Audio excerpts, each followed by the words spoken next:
Good. Thanks for inviting me here today to talk a little bit about virtual clinical trials. I feel like I need to delete that from the slide now.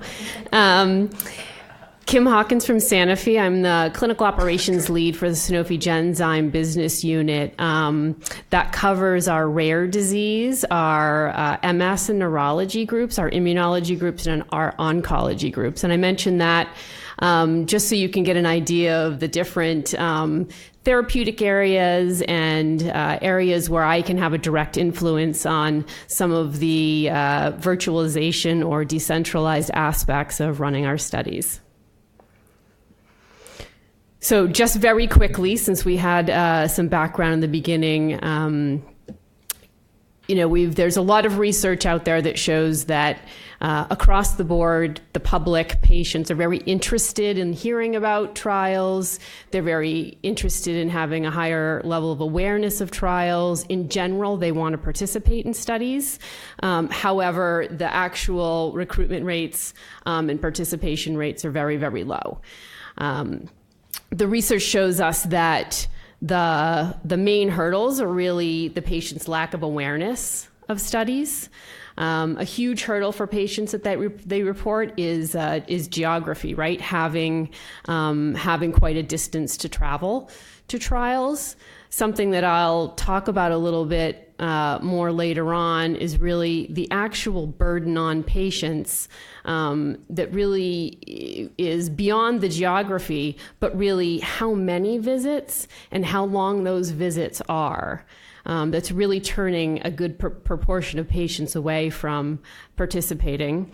And then beyond that, once patients actually do consent to trials, there's a big percentage of patients who drop out.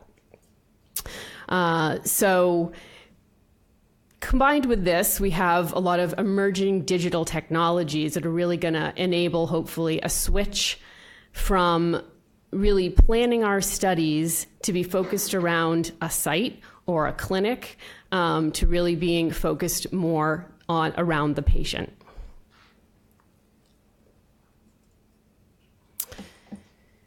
So briefly, again, we talked about some of these things, so I'll just sort of touch upon some of the things that we're doing within Sanofi also.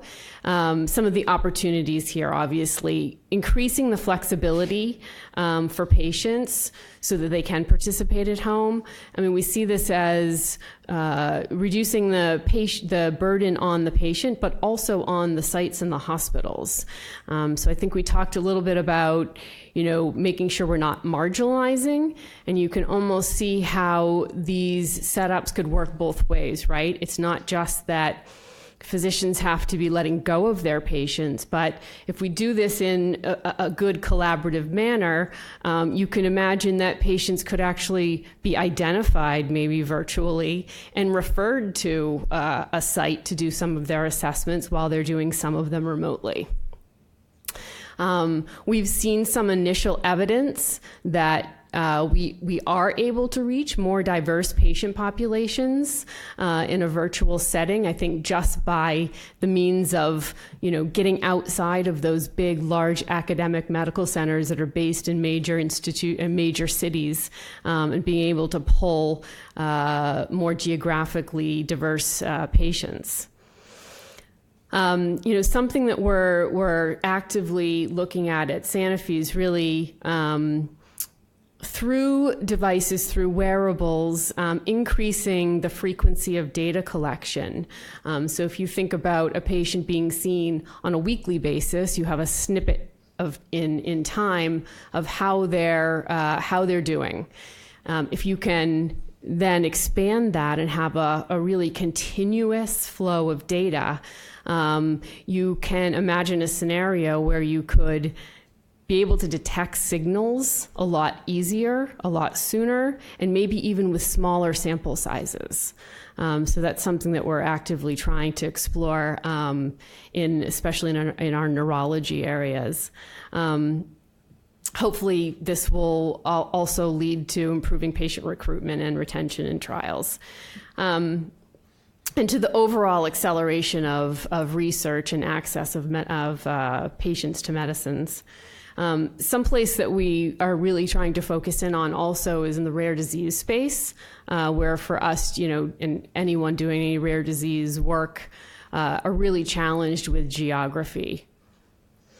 I can tell you that it's been a little bit shocking to see, but we have trials that are ongoing now where there's really no approved therapy, and we have patients who are declining to participate because it's such a huge burden for them and their families to be traveling such large distances on such a regular basis to participate in studies. They've learned to live with their diseases.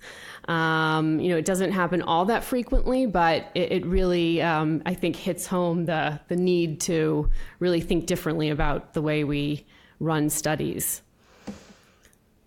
So, we have really made a big leap into sort of the virtual study setting.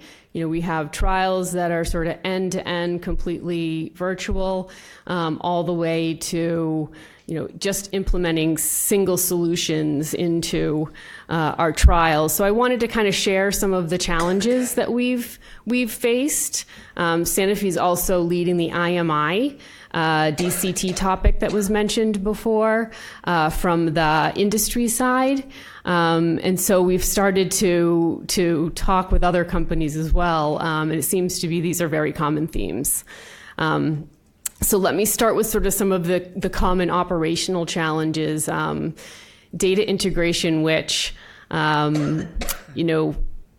doesn't sound like it should be a problem for a pharmaceutical company to tackle, but we're very used to integrating very specific data sets, right? IVRS data, central lab data. We have the processes and the systems and the procedures all set to do that.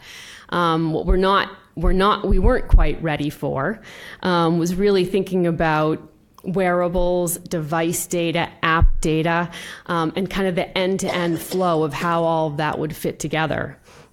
So I would say, something that we realized quickly was that it was going to take some extra time to kind of think through all those technical aspects, and that really a good use of time is to really try to map out that data flow prior to implementing these new devices. We've done a good deal so far of direct-to-patient drug delivery. I think we have a good handful, maybe 10-ish trials where we're implementing direct-to-patient IMP shipments. I'd say our biggest challenges there are really very typical out of spec temperatures, out of spec stability, certainly delays we've seen quite a bit of, especially when it's very time dependent.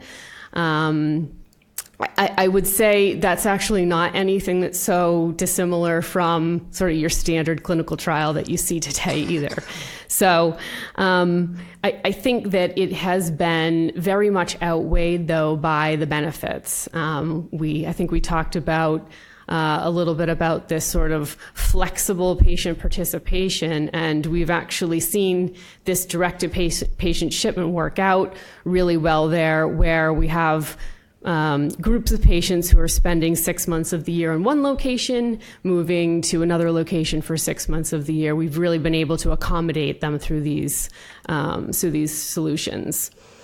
And another really great place we've implemented this is in long-term follow-up studies. So, after a patient is done with their phase 1, phase 2, phase 3 sort of primary piece of their trial, they can then move into a long-term extension and have long-term follow-up for safety for the drug. So we have a good understanding of the safety profile of the drug. We have a good understanding of how that patient is dealing with the drug, and we've been successful and been sort of switching to allowing home-based dispensation of that drug. So just quickly on patient management, I think that something that we learned pretty quickly on, and it's again true of sort of non-virtual trials too, is that you really have to have a good definition of the oversight. So patient management, a good definition and scope of how that patient is being managed, and have that well documented. I think that we've, the sort of flip side of that is to maybe make the mistake of overlaying too many sort of additional safeguards into this setting that aren't really needed.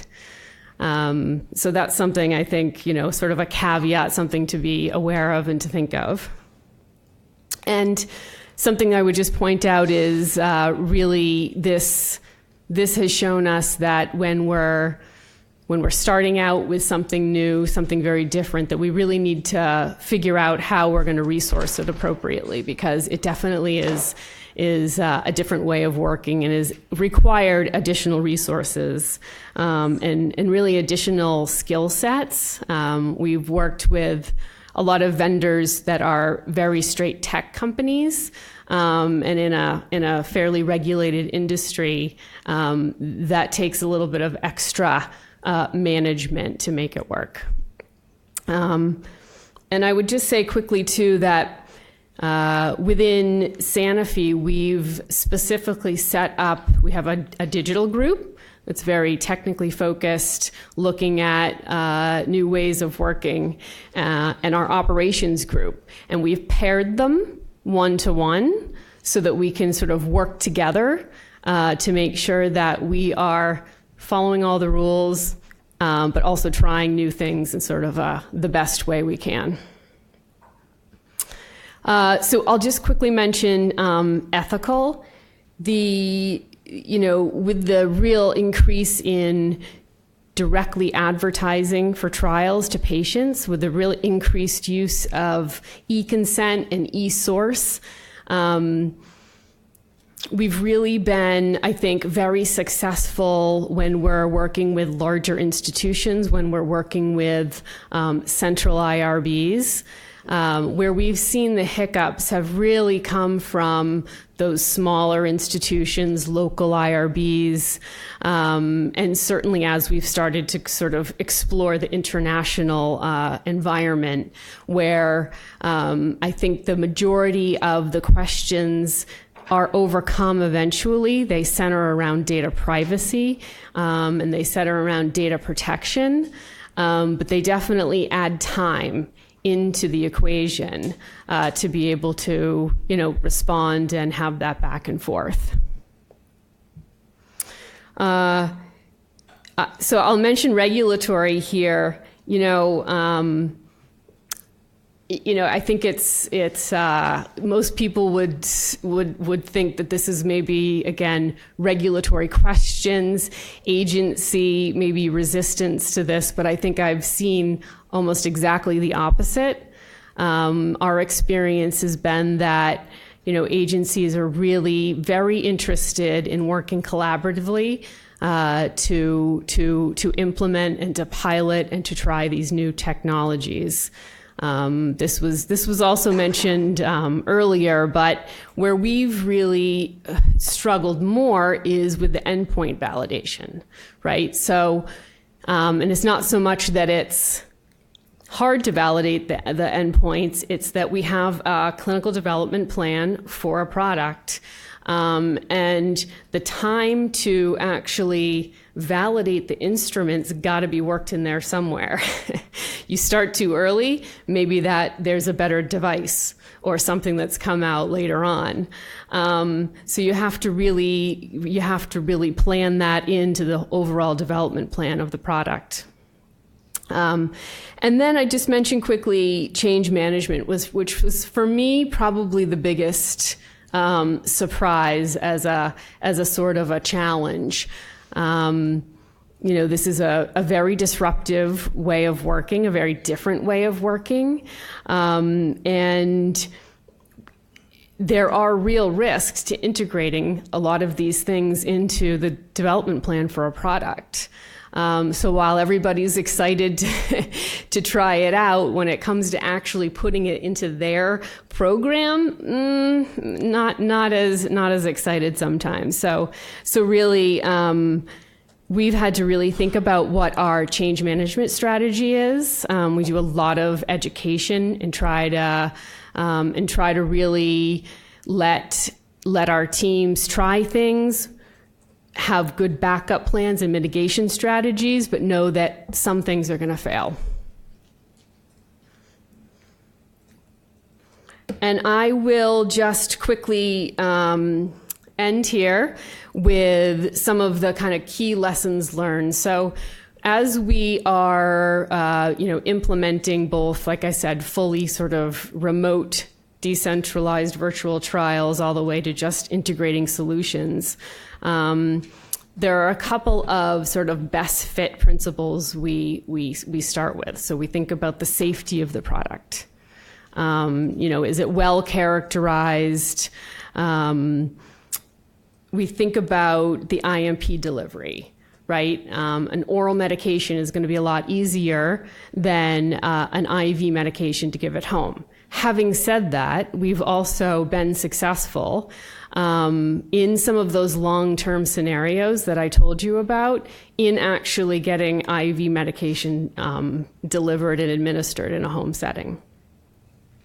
A really important thing for us is to think about the disease and where telemedicine is already really well established. Right? So there are really natural fits between some therapeutic areas because telemedicine is already there.